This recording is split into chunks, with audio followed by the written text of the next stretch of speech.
Buenos días. En primer lugar, quería agradecer a la Sociedad Valenciana de Reumatología y especialmente al doctor Miguel Ángel Belmonte por invitarme a participar en esta mesa de osteoporosis para hablar de guías de práctica clínica en osteoporosis infantil. Concretamente, hablaremos del consenso que publicamos desde el Grupo de Trabajo de Osteoporosis Pediátrica de la Sociedad Española de Reumatología Pediátrica. Y hablar de esto es importante porque ocuparse de la osteoporosis pediátrica es prevenir la osteoporosis del adulto. Antes que nada, me gustaría los conceptos a tener en cuenta. Y es que la osteoporosis pediátrica es una patología que estamos diagnosticando más, en parte por la mejoría en la supervivencia a lo largo plazo de los pacientes pediátricos con enfermedades crónicas graves y por la utilización de fármacos con efectos deleterios sobre el hueso, entre otros factores. Durante la infancia y la adolescencia tiene lugar un crecimiento longitudinal por osificación endocondral y un cambio en el tamaño y la forma de los huesos, además del mecanismo de remodelado. Y tiene lugar mayor formación ósea que resorción, lo que da lugar a una adquisición de masa ósea que se produce durante la infancia y la adolescencia, alcanzándose el pico de masa ósea en la tercera década de la vida. Sabemos que el capital óseo con el que se llegue a la edad adulta será un factor condicionante del potencial desarrollo de osteoporosis con la edad. En cuanto a las causas de osteoporosis en pediatría, por un lado tenemos las primarias, lo más frecuente es la osteogénesis imperfecta, y por otro lado las secundarias como resultado de enfermedades crónicas y o de su tratamiento. En los niños con enfermedades crónicas se combinan varios factores de riesgo que pueden contribuir a la fragilidad ósea. Pues entre ellos la disminución de la carga, las deficiencias nutricionales, los tratamientos osteotóxicos, las deficiencias hormonales o la inflamación crónica. Aquí podemos ver una tabla con las principales causas de osteoporosis secundaria en pediatría y en estos pacientes pues, pueden confluir varios factores. En cuanto a la definición de osteoporosis en pediatría, la Sociedad Internacional de Densitometría Clínica, ya sus recomendaciones desde el 2013 y también en el 19, definen osteoporosis como la presencia de al menos una fractura vertebral en ausencia de enfermedad local o traumatismo de elevada energía, o bien la presencia de un Z-score de densidad mineral ósea menor o igual a -2 desviaciones estándar, y además historia de fracturas clínicamente significativas. Y lo que entendemos por fracturas clínicamente significativas es la presencia de al menos 2 fracturas de huesos largos en menores de 10 años y más de 3 fracturas en menores de 19. Además, tenemos el concepto de baja densidad mineral ósea para la edad cronológica cuando el Z-score es menor de 2 desviaciones estándar y no hay fracturas clínicamente significativas. Y bien, ¿cómo abordamos la osteoporosis en la infancia y la adolescencia? Pues bueno, el abordaje es multidisciplinar y es muy importante una buena coordinación con el pediatra que se encarga de controlar la enfermedad de base del paciente. Por ello, pues desde el Grupo de Trabajo de Osteoporosis de la Sociedad Española de Reumatología Pediátrica nos propusimos elaborar unas guías de práctica clínica para estandarizar el manejo de la osteoporosis pediátrica secundaria. En cuanto a la metodología, pues se instaló un panel de trabajo con 12 expertos, se desarrolló un índice de contenidos que podéis ver aquí, se designaron los responsables que se encargaron de la revisión bibliográfica, la redacción de las recomendaciones preliminares, se realizó una discusión presencial de las recomendaciones preliminares, se determinó el nivel de evidencia y el grado de recomendación por el sistema de Oxford. En caso de recomendaciones con evidencia 4 o 5, se envió un Delphi a todos los miembros de la SERPE, necesitándose un acuerdo de al menos el 70% para poder incluir la recomendación. Y así obtuvimos un total de 51 recomendaciones que iremos comentando a continuación.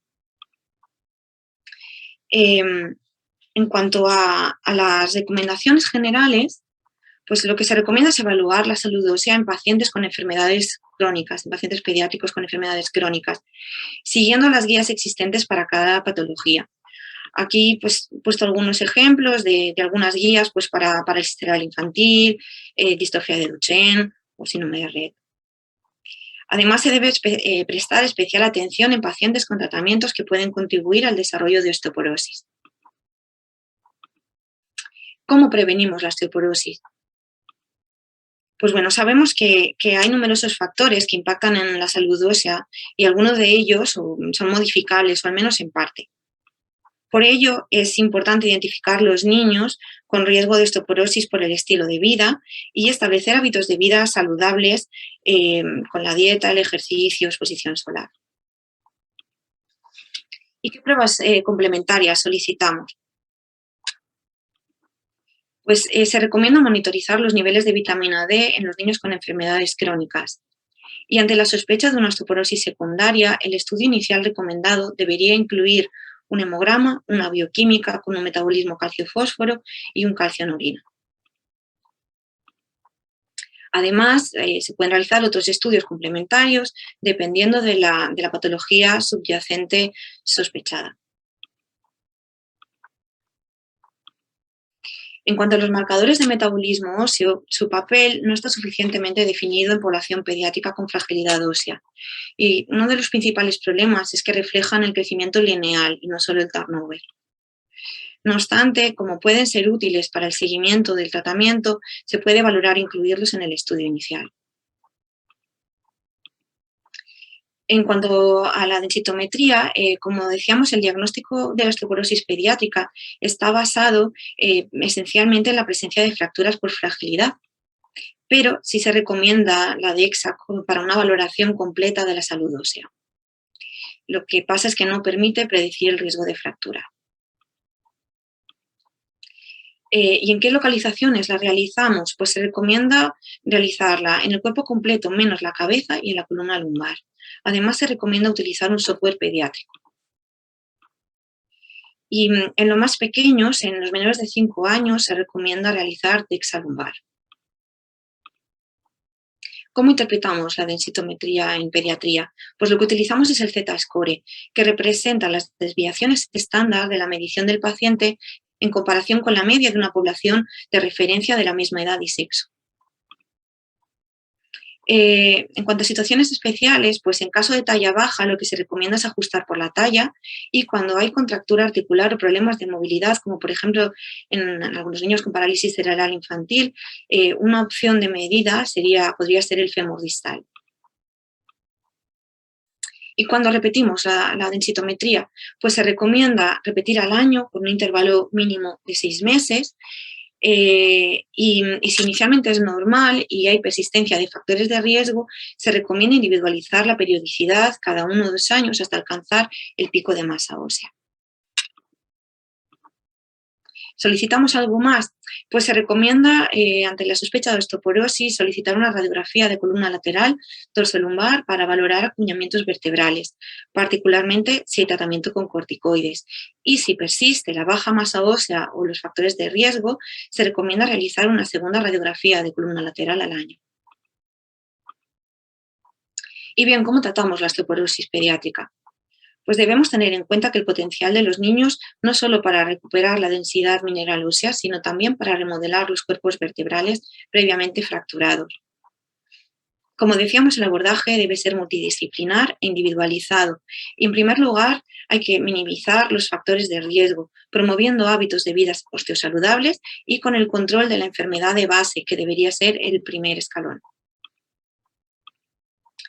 En cuanto al calcio y la vitamina D, pues se recomiendan suplementos de vitamina D a los niños con patologías crónicas y niveles por debajo de 20 nanogramos mililitro. Y en el caso de osteoporosis o baja densidad mineral ósea, se recomienda también administrar suplementos de calcio si es que la dieta es baja en calcio. Siempre se recomienda optimizar primero en la dieta. ¿Cuánto? Pues no se conoce la ingesta óptima en niños con enfermedades que pueden interferir con la absorción intestinal o modificar el metabolismo del calcio o de la vitamina D.